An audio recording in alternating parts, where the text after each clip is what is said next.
Hide and Seek. It's returned to Forza Horizon 6 after debuting in Horizon 5, where it was arguably somewhat poorly implemented. Horizon 6 has it from the get-go on 4 separate maps, sort of. I mean, it's all the same map, it's just the same map split into 4 sections, and oh, you know what I mean.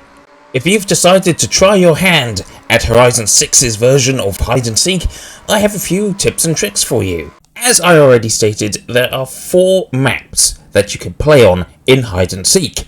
2 are urban, based in Tokyo, and 2 are rural.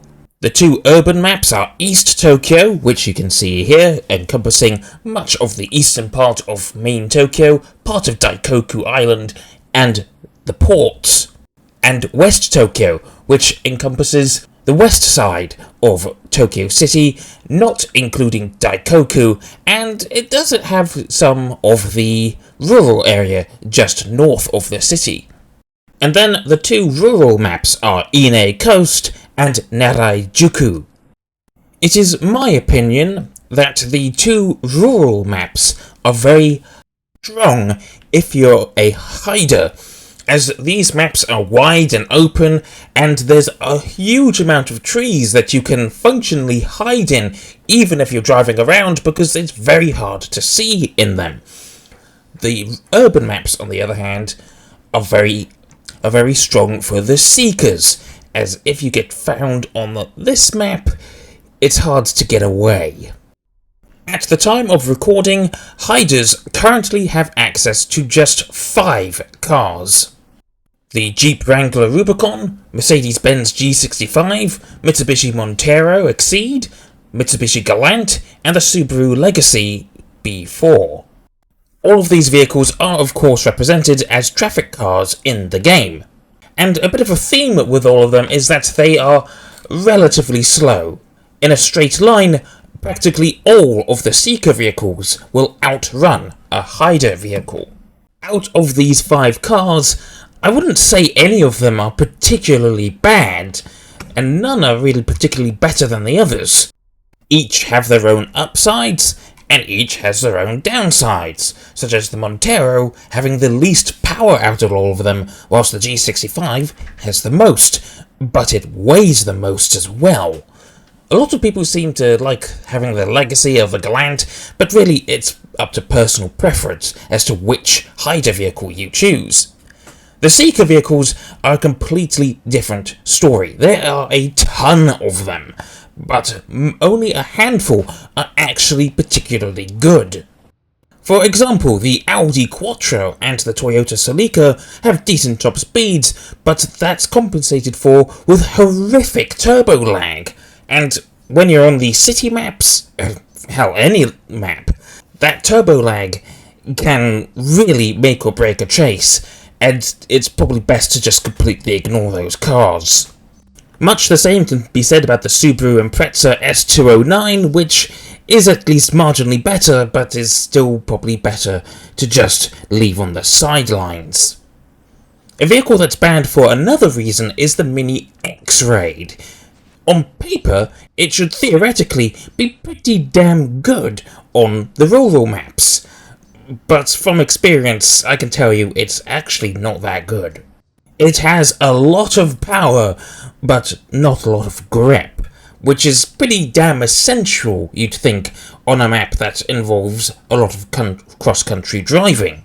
So when it comes to the 2 rural maps of Narajuku and Ine Coast, the vehicle I tend to prefer to drive is the Jeep Trailcat.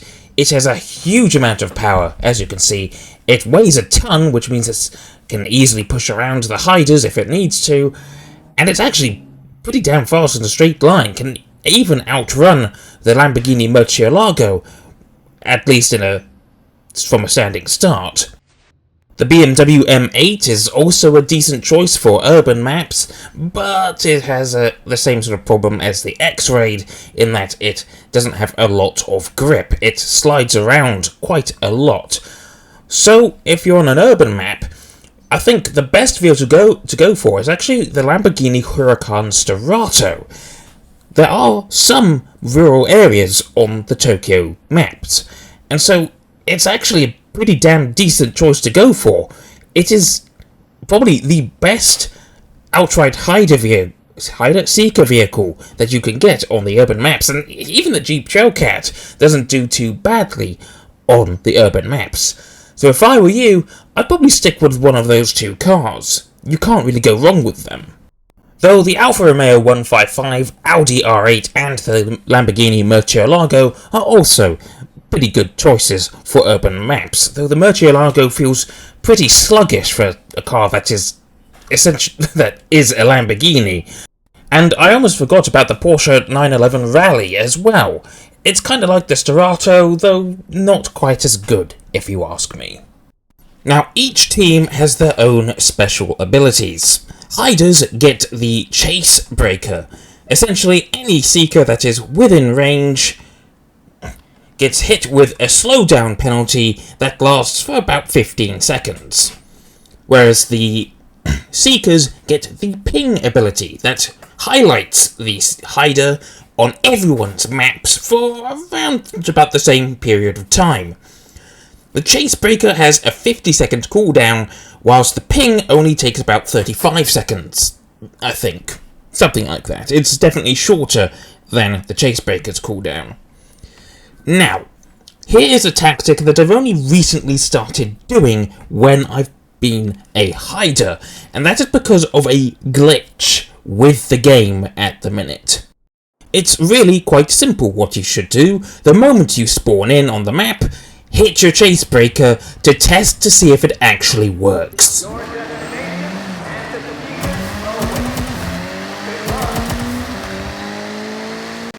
Yeah, that rapid sound effect you heard right there, that was me trying to activate the Chase Breaker. It doesn't seem to always work all the time. It's meant to, but for whatever reason, occasionally it leaves you completely helpless, and you have to rely entirely on your driving skill to get away. So, if that is the case, if your Chase Breaker doesn't work the moment you try to activate it, yeah, that should dictate your strategy for the rest of the match. If it doesn't work, run. You have to keep going. There's no point in trying to blend in, because, well, that can waste valuable time that you could be using to create distance. It's a strategy I hate, but there's little you can do about it if the one thing that you rely on to put distance between you isn't working. However, if it does work, you can try and blend in and hide and try and play hide and seek properly. And boy, are there some ways to play as the hider. If you spawn in the docks region of East Tokyo, then you can do some climbing and parkour of the warehouses in the area, and of course the containers as well. This can throw the seekers for a loop, especially in the first time that they encounter it, but after that people start to grow wise to this tactic, and I think it won't last for particularly long. But yeah, it can throw them for a loop, even the experienced ones. But as you're gonna see here, me hiding in my G65 on top of this warehouse, they already have me sussed out. You're gonna see them ramping over. There we go, right there, and it's time to run. Also, in the urban areas, there are these sort of parking spaces that you can hide in and sort of try and blend in as a prop. And on this particular occasion, it worked rather well. They knew I was nearby, but, well, they made one crucial error. They didn't use their ping, which probably could have found me a bit earlier than when they actually did. Oh yeah, I forgot to mention that the Chase Breaker also turns your car completely intangible and translucent. Very hard to see sometimes. And then there's of course the goated tactic of just blending in with the traffic and pretending you're a traffic car, right down to copying the AI behaviours that they do when they crash into the perimeter wall. Like this. Got a hider right behind me in an Audi Quattro, hit the Chase Breaker, do a J-turn, U-turn, whatever, and get the hell out of there. He was the only guy nearby, and yeah, he didn't know I was there, and now no one knows when I'm coming. Although, of course, this is the final moments of the match. They know where I'm heading, they just don't know exactly where I am right now. I even managed to blend back in and decided to do a little bit of taunting by honking my horn right as I got next to the exit zone. Yeah, too late guys, too late. However, it's also important that you don't get too cocky and complacent and expectant of a victory, like this guy that I was seeking against. In this match, there were only 3 Seekers, and the other 2 Seekers on my team were in the Lamborghini Murcielago, which is completely unsuited to this environment. This guy was so certain he was going to win that, well, he had the exit zone, and he still kept trying to blend in and taunting us, thinking he was so sure he was going to get away, and then...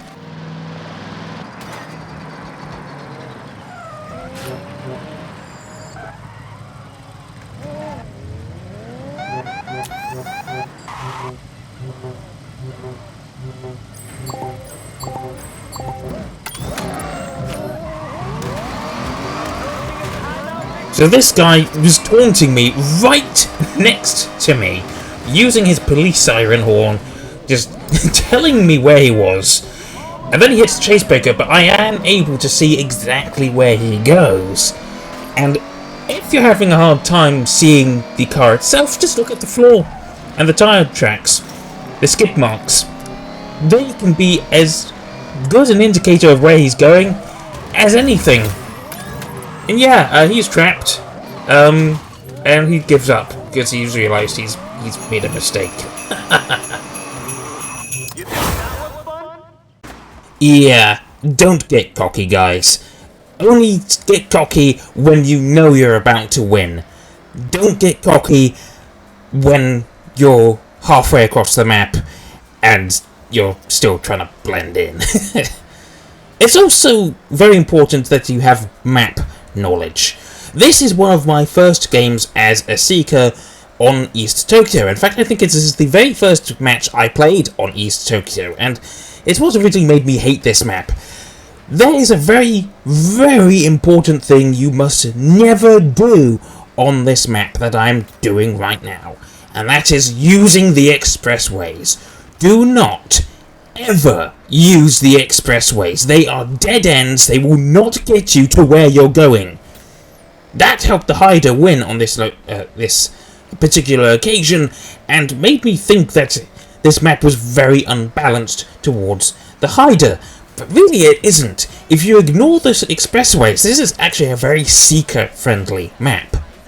In fact, East Tokyo may be the most Hider-unfriendly map that there is, because of the 3 places you can go, 2 of them are separated from mainland Tokyo by 1 road. As you can see, if you spawn at the docks in the lower right corner, then there is just 1 small bridge between the docks and mainland Tokyo, but there are at least, well, the entirety of the docks to play around in and hide in, and there are some roads not very far away from the end of that bridge that you can dive into and then hide into the rest of Tokyo. It's a lot more difficult if you get spawned in Daikoku, as there is only 1 very long bridge between Daikoku and mainland Tokyo. There's not a lot of places to hide in Daikoku. As you can see, it chops off half of the island, and all that you'll have to play with are a few roads and some sort of extra dock areas that I've not really seen anyone hiding in. Mainly people try to get off Daikoku if they can, or if they possibly can, try to blend in, but it's very difficult if you get spawned on Daikoku.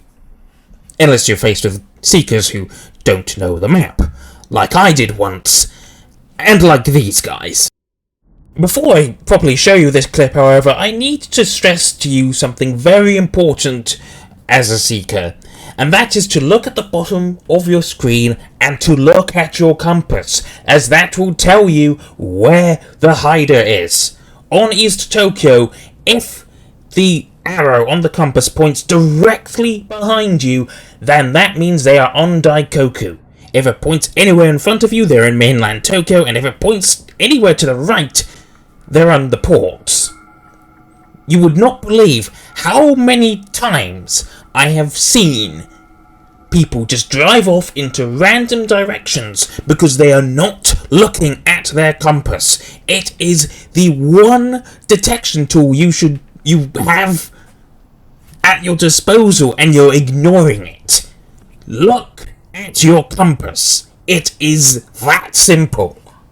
And of course, this is where that map knowledge comes into play, because this is the only route from the Seeker spawn onto the route to Daikoku, or at least it's the quickest way. You do 2 lefts, and there you go, you're on the bridge. These guys took a right and another right and found out the hard way that there's no actual route onto the bridge from the coastal road. And then some of them go off to the ports, others go off to the expressways. Yeah, in the end, only one of my fellow Seekers ended up coming over the bridge with me, but that ended up being more than enough.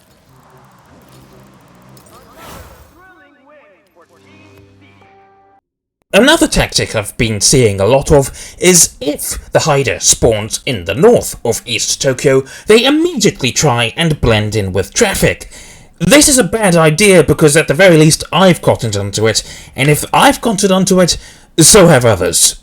Let's take a look at just how quickly this tactic can get you caught.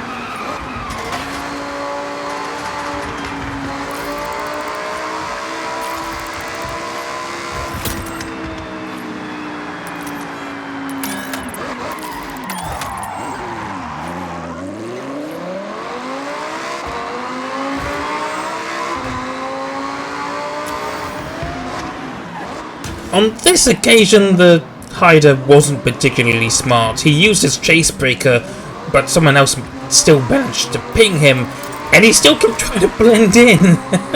And yeah, that's gonna get you nowhere good, boss.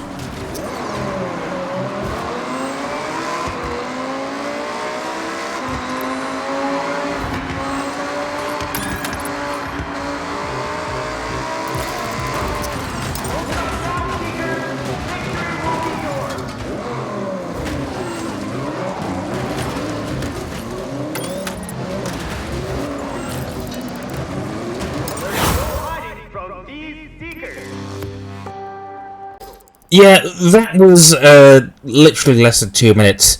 Literally about 1:45 seconds from the start of the match to the end. Don't do that. It's not a good tactic to use at all. Now, the thing about the compass is it shows you where the hider is, but not exactly. As you can see, it takes up the entirety of the, compass screen, even though I can't really clearly see him. He's not right next to me, it's only a certain radius, and as you can see, I drove a little further away, and it showed me that he is still in the area, but somewhat close by. But if you're still having difficulty trying to find them, just listen to the cars.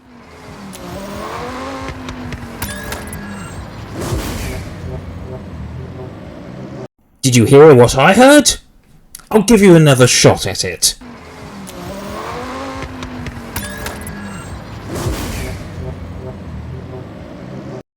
Still not sure? Alright, I'll tell you. If the hider is listening to one of the in-game radio stations, you can hear it from their car. And you can hear it from the Seeker's car as well. You can hear it from any car in the game. So if you're a hider, turn your radio off.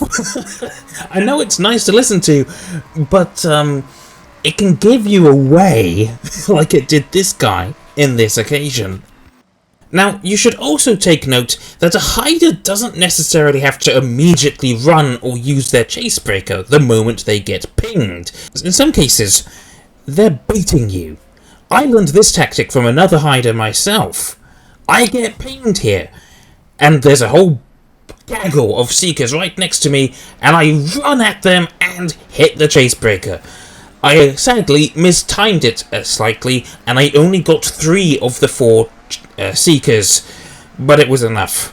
A lot of those seekers got hit with a chase breaker, and now I only have 1 to deal with and lose, which is more than enough to get turned around in the forests of Ine Coast. And speaking of the forests of Neraijuku or Ine Coast, don't always go in a straight line. It's a very hard habit to break, but you should try and do some 90-degree turns, 180-degree turns. Because it's so hard to see in these forests, it's really easy to get the seekers turned around in them. You don't have a set destination. They have a compass that points to you right up until you're maybe 50 meters away from them. I managed to lose the seekers, but I kind of chose the wrong point to blend in. I'm the only car here. Well, not quite, but yeah, this guy had the idea. He pinged me and was close enough. But it's just the one guy. And I feel, yeah, let's chase break again. It's only the one. Probably should have waited because the other guy was right behind me. Of course, things are way more difficult if you're afflicted with the chase breaker bug and it doesn't function when you want it to. This was my first attempt at trying the bait them all into close proximity and hit them with the chase breaker so you can run away thing. It didn't work on this occasion because I hadn't worked out the tactic of hitting the chase breaker immediately upon the start of the match and testing to see if it worked or not, because it could have saved me a lot of hassle and stress. At that point, you have to rely entirely on your own driving skills, and if you're not a particularly good driver, good luck. Honestly, because you're gonna need it. But if you have at least some experience, like me, then you know what to do. I'm just driving around, trying to lose them. They are getting close enough and pinging me, and it is really stressing me out. I was really having a bit of a tantrum, if I'm honest. But I actually managed to win this round.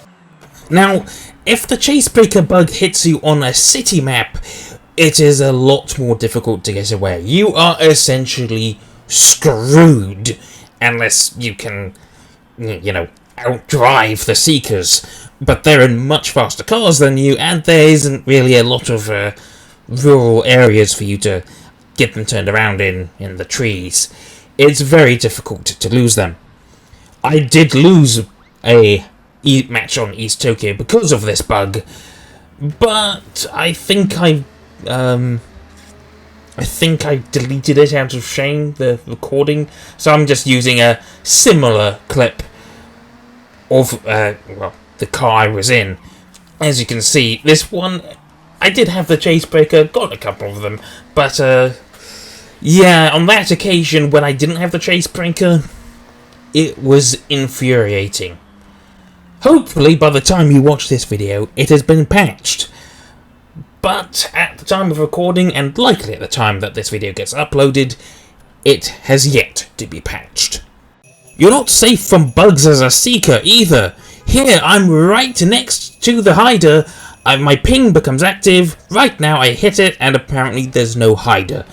This lost us the game, because this guy was clearly stuck, but because the ping didn't work, and it still had to go through the recharge, no one knew where they needed to go. These crucial 35 seconds lost us the game, because the ping didn't work, and it still had to recharge. So I had to rely entirely on myself trying to solo detect the guy. But it wasn't enough, because in the end he did manage to get out of this cubbyhole, as we can see, mostly. Yeah, he got out, he got away, and yeah, just the most infuriating thing ever. At least it has only happened to me once. Oh, there's one extra hint about being a seeker that I forgot to mention. If the hider has chosen the Mitsubishi Montero, look at the front of each car. I mean, sure, they'll be missing their front number plates, I think, but the hider's Montero also has the extra fog lamps turned on, which can give them away. Yeah, at least in a nighttime map. It can really give the game away on a nighttime map.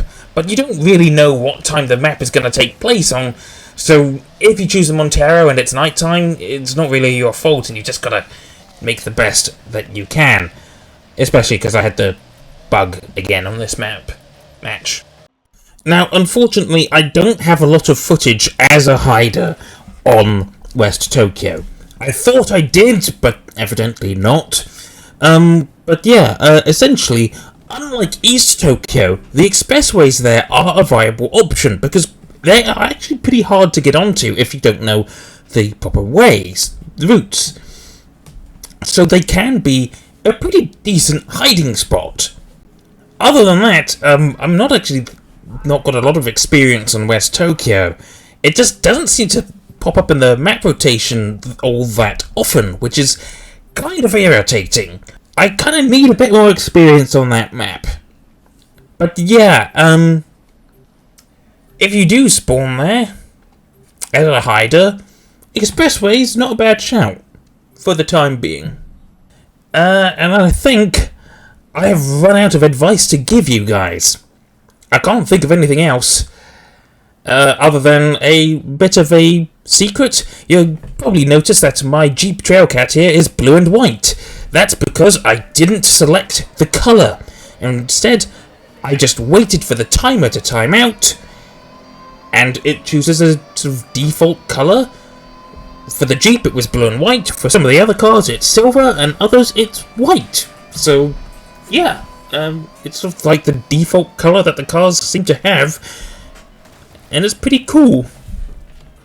I wouldn't recommend doing that as a hider, though, because it's probably going to make your car super obvious. So, yeah, that's hide and seek. My tips and tricks. I think, hopefully it's helped you, and I really hope that you have fun on this game mode, if you want to, I guess. It can be very fun, it can be very frustrating, it can be infuriating at times. But, yeah, the main goal of the game is, of course, to have fun. Take care, and I'll see you in the next one.